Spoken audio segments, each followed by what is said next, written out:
I want to ask you something. Do you actually love photography or do you just love the idea of it? Because I think those are two very different things. And for a long time, I was the second one without realizing it. Like I had the gear, I had gas, I brought my camera around everywhere. I definitely love the idea of photography, but there's a difference between going through the motions and actually feeling it. You know when you pull a Charizard from a Pokemon pack, and then you get that good euphoric dopamine rush? That feeling is what I'm talking about. And I've been chasing that feeling with the camera for a while now. But I think I finally figured out how to actually capture that rush, even if just for a glimpse. My name is Sunny, this is Sunny Street Shots, and if you're new here, hi. I've been wanting to make this video for a while now. I just got back from 7 days in Iceland, and I want to talk about what the trip actually was. Not the version you post on Instagram, the real one. So quick background on me, because I think it matters for why I even care about this stuff. I'm a software developer full-time. My friend described that as a soul-sucking robot job with no passion. And honestly, yeah, it's fine, it pays the bills. I graduated college, got the big boy money, and realized pretty fast that a good salary doesn't actually tell you what to do with yourself after 6 p.m.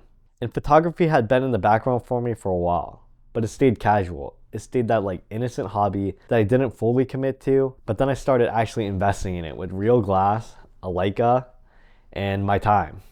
And I started this channel like mostly just to document the gear and the process, and most of my videos lean into that. And 500 of you stuck around for it, which genuinely means something to me. So this is my first long form video, and Iceland felt right. Not because I came back a changed person or whatever. I think that's the version people tell themselves when they want a trip to sound like it was more meaningful than it was. Honest version is, my day job doesn't give me a lot of room to just exist in something.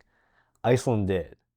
In 7 days of driving around a country that looks like another planet with a rental car full of gear and no other worries in the world.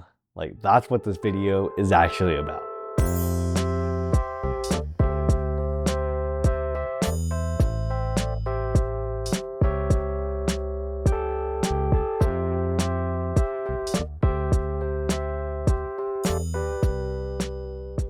So day 1 and 2 was towards Thingvellir and the Golden Circle waterfall drive toward Vik, and there was just this cold, persistent Icelandic rain basically the whole time.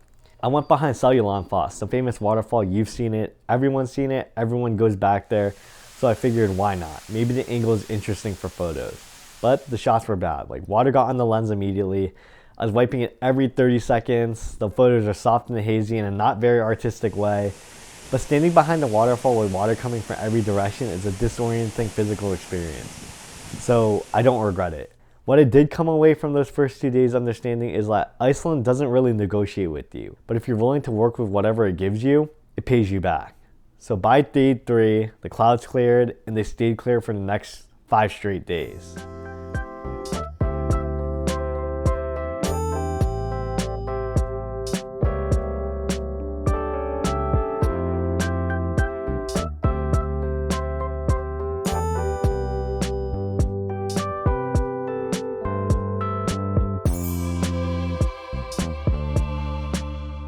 Okay, I want to talk about a gear decision I made for this trip that I think is genuinely underrated and that most people probably wouldn't do.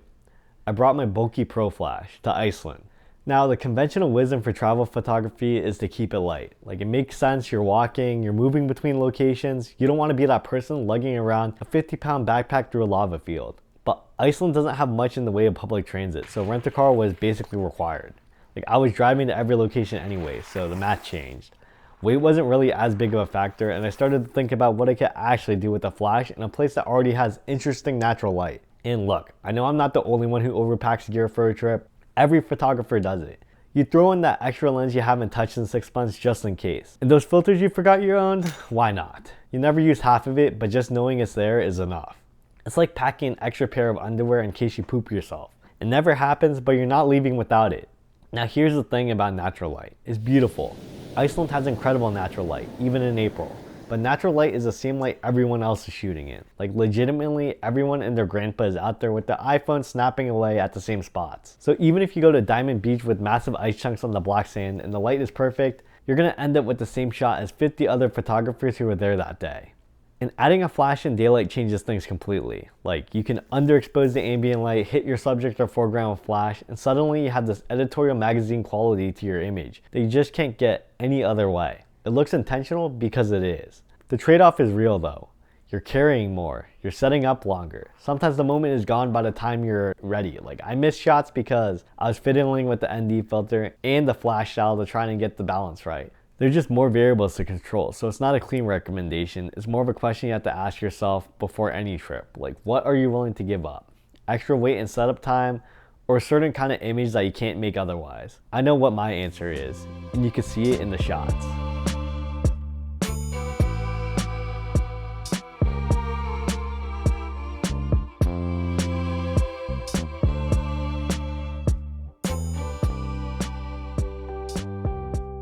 500 subscribers in, first long form video. I'll see you in the next one.